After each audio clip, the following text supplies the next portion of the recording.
Caríssimos irmãos, que a paz do grande arquiteto do universo esteja com todos nós agora e sempre. Mais uma vez nos encontramos aqui através das redes sociais para que possamos levar a todos uma pequena palavra do Evangelho de Jesus. E hoje trazemos um abraço, mais uma vez um abraço fraterno a todos que fazem o segundo, Santo Espírito União Divina, levando assim a todos os irmãos e a todos aqueles que possam participarem deste Evangelho da noite de hoje. Hoje nós estamos trazendo um tema muito propício para o mês de setembro. Setembro é um mês que comemora-se, não é bem comemora-se, mas é um mês de alerta, que alertamos e colocamos nas condições de que as pessoas possam contemplar aquilo que traz o Setembro Amarelo. Setembro Amarelo traz a perspectiva da prevenção do suicídio. Um mês em que, contemplado a esta bandeira, que nós possamos cada vez mais nos unirmos fortemente para que possamos combater essa prática nefanda que se encontra praticamente em todo o planeta. E em sintonia disso, nós verificamos que neste processo que nós passamos de pandemia, muito se ouve isso. Participo de alguns grupos de socorro espiritual e que o número de pessoas, especialmente homens, que veredaram por esse caminho não foi fácil, foi grande. As perdas entre suas famílias dentro desse processo do suicídio. A doutrina espírita nos coloca diante desse propósito para que nós possamos tentar combater, tentar minimizar ou tentar, quem sabe, uma prevenção, para que nós possamos levar aos nossos ouvidos, às nossas mentes, o que essa doutrina traz em relação a isso. Não só isso, mas como também a valorização da vida. Quantos não estão saindo dos hospitais contemplados com a cura da Covid? Passaram por todo o estágio. Recentemente agora tivemos um caso de um amigo nosso de Passira, e que lá ele saiu com 40 dias aqui do hospital, aqui em Recife, saindo da UTI para a enfermaria, contando já, graças a Deus, por romper essa grande barreira. Mas o nosso tema também vai abordar um pouco de depressão, que é a doença também considerada a doença do século, ou a doença ainda que vai permear muito tempo em nossa geração. Quantos, através da depressão, chega ao suicídio? Né?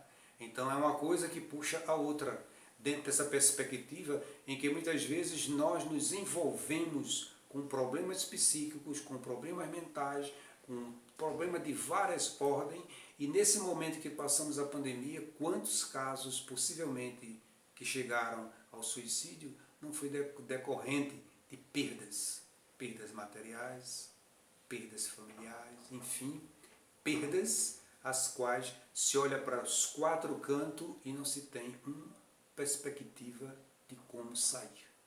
Então, muitos adentram neste caminho, que é um caminho ida sem volta.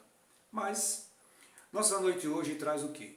Verifiquemos alguns sintomas que caracterizam a depressão. Pela depressão, partindo pela depressão, no dia a dia nosso nós detectamos alguns sintomas naqueles que vivem muitas vezes conjuntamente com todos nós. Dentro de nossas casas, no trabalho, pessoas mais afetuosas a cada um de nós, pessoas que nós convivemos mais pessoalmente, mas muitas vezes dessas nós não percebemos, talvez achando que seja algo muito sutil, algo vai passar, como tudo passa, como diz Chico, mas a depressão, ela não passa. Passa se você agir preventivamente e com muita ajuda, que todos possam participar disso. Então, um dos primeiros requisitos, um dos primeiros sintomas que nos ocorre diante da depressão é a falta de energia. Sentirmos como se estivéssemos exaustos por nada. Fazemos qualquer coisa, mas estamos exaustos, nos sentimos exauridos, como se nossa energia estivesse sendo sugada. Então, isso é um dos sintomas, que não sabemos por onde essa energia está sendo sugada, ou onde essa energia está sendo retirada de cada um de nós. Um outro aspecto também muito profundo que é o prazer sem rotina. Nós ficamos sem a rotina, sem ter prazer por aquilo que se faz. Baixa vontade de prazer pela vida. Quando nós escutamos alguém dizer, sinto mais nada vontade de querer viver, fique alerta. É um sintoma. É um sintoma que muitas vezes nós achamos que seja besteira, ele está passando por um problema qualquer, mas isso vai nos agravando se nós não tivermos aquelas ações preventivas para tal caso. Outra situação também, apetite e peso mudados. Muitas vezes você emagrece muito ou muitas vezes você engorda muito. Significa o que? Você começa ansiando pela ansiedade, aquela vontade ininterrupta de comer. Você está comendo toda hora, todo instante, sem ter aquelas paradas regulamentares e sem ter aquela condição de você dizer, eu como 3 vezes ao dia, ou como 4 vezes ao dia, mas você começa a comer exacerbadamente. O mesmo processo se dá quando você não querer comer. Você não quer comer. Passa da hora, você não sente fome, não sente apetite, diz que não quer. Se você comer, você vai se sentir mal. Então, terceiro alerta que nós estamos... Você vê que são sintomas que são simples, mas que dessa simplicidade pode se tornar algo muito mais agravante. Insônia ou hiperinsônia significa o quê? Você dorme bem, mas começa a verificar que começou a dormir mal. O que é dormir mal? Cabeça no travesseiro, rola para lá, rola para cá, todo o contingente do seu dia começa a passar sobre a sua cabeça. Os problemas você não consegue mais absorvê-los, os problemas você não consegue mais degustá-los, eles estão inerentemente martelando firmemente em sua mente. E isso não permitindo você dormir. Você passa a noite virando de um lado, virando de outro e não consegue ter um sono estável. Você passou a noite e não conseguiu o repouso que deveria ter para um novo dia, começando um dia novamente, robustamente fortalecido para enfrentar um novo dia. Isso não acontece. Você se identifica com esses sintomas? Se você se identifica com um desses sintomas, ou com esse conjunto de sintomas, e você automaticamente não perca tempo. Não pare. Comece a andar e buscar ajuda. Procure ajuda, e procure ajuda especialmente em um profissional. Profissional esse, que pode ser um psicólogo, pode ser um psiquiatra, pode ser um terapeuta, pode ser algo deste ramo, dentro dessa filosofia que possa detectar os seus sintomas e dentro desses sintomas você começar a fazer uma preventiva para um tratamento. Esses são os primeiros aspectos fisicamente. Um outro aspecto também fisicamente que a gente pode detonar ou verificar diante disso é a procura de um centro em que você possa desabafar com alguém. Um atendimento fraterno. O que é o atendimento fraterno? O atendimento fraterno nas casas espíritas é aquele atendimento que você vai contar um pouco do seu problema. Mas muitas vezes esse problema seu não tem muita substância quando começa a ser muito mais aprofundado. Quando está muito aprofundado, o melhor caminho é você procurar um profissional qualificado. A ajuda espiritual, com certeza, será dada. Na casa espírita, essa ajuda será contemplada, mas não esquecendo-se de que parte médica é parte médica. Então, é bom separar o joio do trigo ou o alho da palha. Né? Então, nós temos que ter uma visão de algo que há uma necessidade preeminente de medicamentos, enfim, de uma prevenção que você vai tomar quanto àquele sintoma que você vem se apresentando. Outros aspectos que se apresentam. A depressão é uma doença complexa. Decorrente de sua complexidade, ela é complexa. Por ser complexa, ela não se resolve assim simplesmente com um estalo. Nem simplesmente com um passe. nem simplesmente com água frutificada. Ela requer muito mais cuidados. Cuidado de um profissional, cuidado no que você está fazendo e você automaticamente se trabalhar interiormente e pedir ajuda substancial àquelas pessoas que estão muito próximas a você e que podem lhe auxiliar em todos os momentos de sua vida. Os pais, parentes, amigos, aqueles amigos mais próximos que podem ser suporte para você vencer essa etapa que você esteja passando na sua vida. Relações instáveis, rotina que você já não aguenta mais, doenças físicas, anemia, diabetes e outras doenças que ocorrem em nossa vida que nós começamos a nos pensar, a mentalizarmos aquilo em nossa mente achando que você é o último dos contemplados da vida. Como se o mundo tivesse acabado para você e que todo mundo não tivesse nada, só você absorve o mundo todo dentro de você e sobre sua vida. Então, dificuldades do sono e até quando aguçar você a comer. Então, aguçar você a comer, você tem muito mais vontade do que o normal que você comia normalmente. Então, você começa a entrar em uma outra sintonia de alimentação. Muda a sua rotina, uma rotina passa a ser muito mais acelerada. Você tem que desacelerar. A depressão é uma doença complexa. A maioria das pessoas acham que é muito simples. E quando alguém se apresenta muitas vezes dizendo, eu estou com uma depressão, rapaz, isso é besteira, eu já tive isso não é nada. Não, não é assim. Porque ela ataca sutilmente cada momento em nossas vidas, sem contar o outro lado espiritual que já está linkado, que já está, vamos dizer assim, envolvendo de certa forma aquela pessoa. Doença física e doença espiritual. Uma está atrelada à outra. Então nós temos o quê? Relações de doenças físicas e materiais e dentro desses todos os aspectos que nós temos. A depressão tem uma causa. Que causa é essa? O estresse da vida rotina. O estresse passa a ser rotina em sua vida. Por exemplo, nessa quarentena, quantas pessoas não ficaram 4 meses dentro de suas casas, dentro de um apartamento, convivendo entre as 4 paredes, não sozinha, mas um conjunto de pessoas. Veja como tudo mudou para essa pessoa.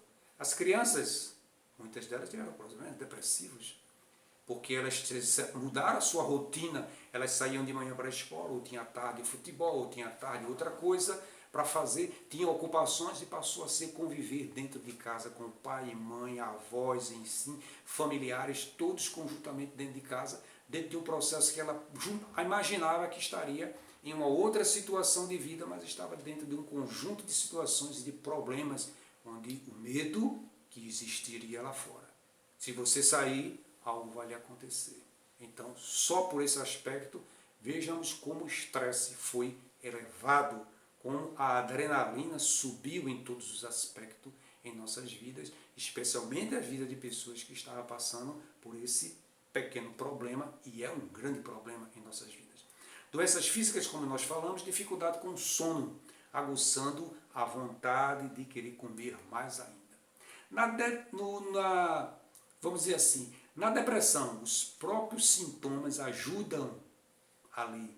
Sono ruim, baixa energia, material, mental, baixa concentração. Então você apresenta várias dificuldades. E essas dificuldades elas vão se juntando uma a uma. Uma a uma vão se juntando, vão formando uma dificuldade enorme em suas vidas. Por isso, todos querem se curar. E a depressão, mais que tudo isso, ela precisa de remédio. Qual é o remédio que nós tomamos para a depressão? Por isso, todos nós queremos ter a cura da depressão. Trazendo pelo lado mental, só com remédio, não adianta. Se você for só para a terapia, também não vai adiantar muito. Se você só for só pela religião, pela fé, também não vai adiantar muito. Só com exercícios físicos, também não adianta muito. Só com o tempo, também não. Sabe por quê? Porque a depressão precisa de todos esses agentes. Ela precisa da parte religiosa, ela precisa da medicação, você não pode deixar a medicação. precisa do passe, precisa da água fluidificada, precisa do acompanhamento, precisa, enfim, da conversa, precisa, enfim, do entendimento, precisa, em si, você sair de si através do exercício físico, para que você possa realmente aglutinar todos esses aspectos e dando tempo ao tempo para que você possa se restabelecer. Certo? Então, tudo que nos ocorre, não só a ajuda, mas é possível termos uma ajuda firme para que nós possamos sair dessa situação, certo? Então, e como vencer a depressão? Vencer a depressão, primeiro, nós só podemos vencer a depressão de fora para dentro. Jesus nos disse algo bem interessante: o homem se contamina de dentro para fora, com aquilo que ele fala, com aquilo que ele pensa, mas na depressão é o contrário. Na depressão, você precisa trabalhar de fora para dentro. Começa pelo seguinte, pela vontade. A vontade de ficar em casa. Aí você diz, fico. A vontade de comer, e você come. A vontade de ficar deitado, e você fica deitado o dia todo. Se possível, você ficaria o mês todo, a semana toda, não vontade de tomar banho. Nem vontade de se levantar da cama, porque a sua cabeça, o seu mundo está rodando. Pensando mil e uma coisa, menos na ação. Vontade de dormir. Dormir 8 horas já é o suficiente, né? Para uns, mas a vontade de dormir é 16 horas, 24 horas, não se levantar mais da cama. Mas diante disso tudo, tem outro aspecto que se chama ação. Para você sair de fora para dentro, tem que ter o quê? Vontade. E a outra ação seria a ação para exercer essa vontade. Para exercer essa vontade, você teria o quê? O corpo grita para você ficar mais um pouco na cama. Mas você tem que ter ação para você se levantar. Quando você se levanta, você deixa o corpo tolhido de não ficar na cama, mas você levanta-se, começa a se mexer, começa a se virar e daqui a pouco você está voltando naquele ritmo natural da vida, apesar de toda ação, mas você está exercendo uma ação em cima da vontade, de fora para dentro. É alguém lá fora que está lhe chamando para que você venha atender. Esse é o grande recado para a depressão. A depressão, seu corpo entra em ciclo vicioso, porque se você se deixar permear, você vai entrar no ciclo vicioso. Não, hoje não, mas amanhã tem. Aí quando chegar amanhã você diz, deixa para amanhã. Aí quando chegar no amanhã quando você perceber, já está uma semana. Quando você perceber, já está um mês e você já está prostrado. Como muitas pessoas ficam prostrados diante dessa falta de vontade e falta de ação. É preciso que haja vontade e ação para exercer a ação. Então, do menos vontade para juntamente aquelas que fariam você se melhorar. Então você tem que juntar vontade e ação juntamente com aquelas pessoas que querem lhe empurrar, isto é, no bom sentido, que querem lhe ajudar para que possa levar essa ação e essa vontade a você se erguer. Depende de você. Depende também um pouco daquele que está vislumbrando que você possa sair daquela situação. Agir de dentro para fora. Olha lá.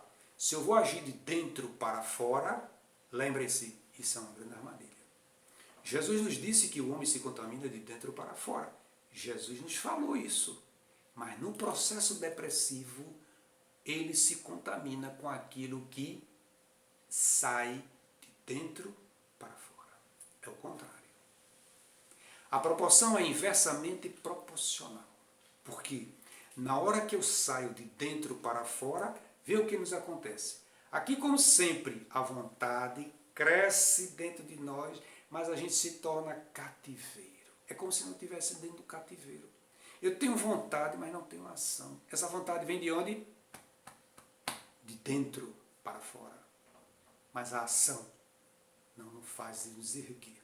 Então, é uma armadilha. E nessa armadilha, pessoas que já superou o processo depressivo sabem muito bem disso. Agir de fora para dentro é o único segredo que pode fazer com que a gente continue lutando contra ela. Porque a cura realmente é difícil. A cura só depende de cada um de nós. Depende do que você vai estar todo dia exercendo esta vontade e esta ação contra aquilo que está vibrando dentro de você. Você está saindo, isto é, tirando de fora para dentro. É como eu disse anteriormente. Alguém está me chamando, então eu tenho que atender. Se alguém me chama e eu não atendo, porque esse chamado está sendo dentro de mim. Esse chamado dentro de mim não vai me fazer erguer. Quem vai me erguer é quem está lá fora chamando meu nome e eu tenho que ir atendê-lo. Esse talvez seja o grande passo para a gente curar, de certa forma, trabalhar o nosso processo de depressão. A depressão, ela conecta, ou melhor dizendo, ela desconecta e, diante do nosso processo de vida, nós vamos exercer um grande trabalho para nos conectarmos novamente. Porque é muito fácil você pegar um botão, um interruptor e clique, desligar. É muito fácil você pegar o plug de uma tomada, em uma tomada de algum objeto, você conectar. Mas o que acontece com a depressão? Ela primeiro nos desconecta daquilo ali. Deixa você um zumbi, desconectado. E para você reconectar, você vai ter que trabalhar muito em você, para que você possa exercer vontade e ação em todos os seus aspectos de sua vida, para que você possa chegar lá na tomada e você mesmo é quem vai religar. E quando você fizer esse religar, aí você vai sentir que você foi que fez. Então você vai olhar para você e vai dizer, poxa, eu posso. Aí vem aquela frase, eu posso, naquele que me fortalece. Mas só aquele que me fortalece, não. Eu tenho que ter a vontade, determinação e o poder da ação. Então, apesar de tudo e apesar de todos. Olha, apesar de tudo que nos envolveu a isso, mas apesar de todos têm a sua contribuição para o meu bem-estar. Então, diante desse processo, a gente verifica o quê? Uma pessoa que se encontra dentro de um aspecto depressivo é um passo, muitas vezes, para uma tentativa de suicídio. Achando que o suicídio é a forma mais cabível de você apagar. É como você apagar um interruptor e apagar as luzes de sua casa. Mas a hora que você quiser acender ela, você vai acender. É só você passar o interruptorzinho novamente. Mas no processo suicida, não. Você cometeu, você apagou sua vida. Você volta? Não. Uma vez, outra vez, nunca mais. Então, a consciência espírita nos mostra alguns aspectos dentro do processo suicídio. A eutanásia. Muitos tentam a eutanásia como se fosse um alívio, uma prática de um alívio do sofrimento. Eu estou sofrendo, então eu quero desligar-me para parar de sofrer. Lê do engano. Está aí os livros, está aí a codificação, está aí a exemplificação dos livros, o livro Céu e Inferno, que traz relatos de criaturas que passaram para o mundo espiritual e se declinaram ao mundo espiritual olhando o mundo material como se estivessem vivos. Vivos, ambulantes, sem poder pegar mais o corpo novamente. Então, a eutanásia é um crime dentro do aspecto da visão espírita, espiritualista, porque você está tirando a vida que Deus deu. Se Deus nos deu a vida, nós só nos deu o dom da vida, então é Ele que tem o dom de tirar. Aí você poderia perguntar, mas não estão matando as pessoas por aí? É o livre-arbítrio. Existe uma lei chamada livre-arbítrio. Então, dentro desse livre-arbítrio, nós arbitramos aquilo que nós queremos fazer. Se eu estou arbitrando para tirar a vida de alguém, a responsabilidade é minha. Plantio, estou plantando erradamente. Mas quem vai colher, sou eu mesmo que vou colher. Então, a eutanásia é esse processo que a gente pensa que vai aliviar o sofrimento do outro, mas não estamos aliviando, estamos colocando, prejudicando mais ainda aquele ser. Muitas vezes aquele processo que ele está passando de sofrimento é apenas um pequeno estágio de alguns dias, para que possa purgar eliminar, resgatar um grande processo de vida passada. E a gente chega lá, vai e desliga os instrumentos, ou então dá aquela injeção letal para que ele possa diminuir o seu sofrimento. Achando que fiz minha parte porque não podia vê-lo sofrer. Foi por amor. Amor não se mata. Amor não se degola. Amor não tira a vida. Amor não faz nada de errado com ninguém. Pelo contrário, se ama até o último momento de nossas vidas.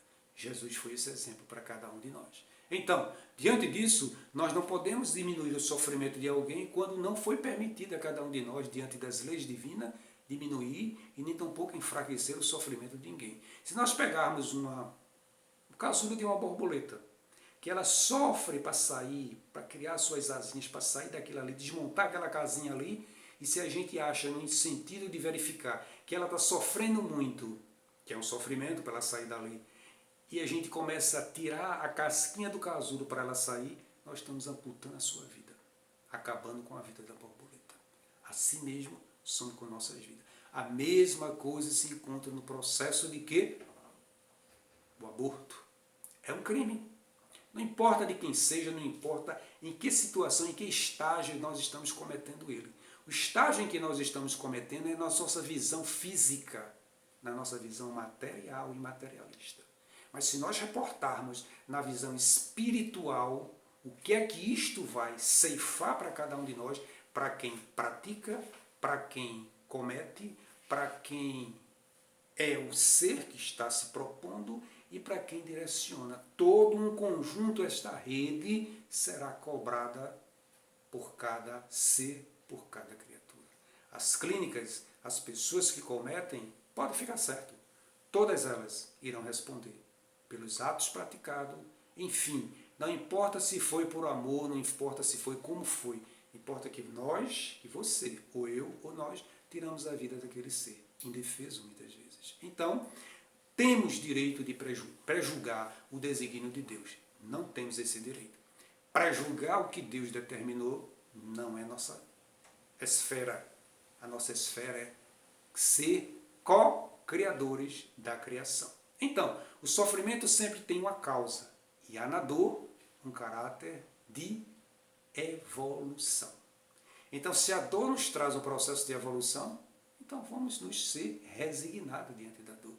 É o momento que chegou para você, então contemple-se com ele.